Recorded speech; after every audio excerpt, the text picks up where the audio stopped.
Nordvest for Aarhus ligger virksomheden Wildwood.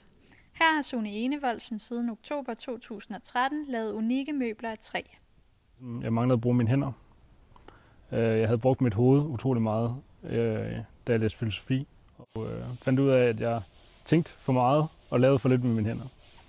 Så et naturligt skridt for mig, det var at rykke hen til et håndværk. Og det så stiftede jeg Wildwood. Altså mine bror skælder sig ud på den måde, at der er så ufattelig mange dygtige håndværkere derude. Mange dygtige møbelsnedkere.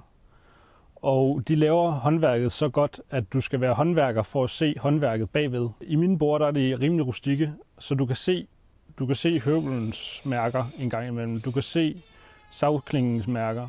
På den måde har du meget mere historie bagved. Selvom du ikke er håndværker, så kan du se det håndlavet, for eksempel. Selvom formålet med Sune Enevoldsens virksomhed er at lave smukke møbler, er det ikke lige meget for ham, hvor materialerne kommer fra.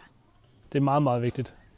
Det er svært at sige helt præcis, hvor træet kommer fra med mange af bordene, fordi at det er tysk skovbrug, og Norge, og Sverige og Danmark.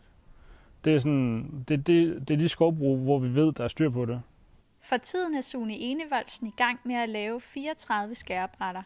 De skal bruges til Aarhus Food Festival i næste uge.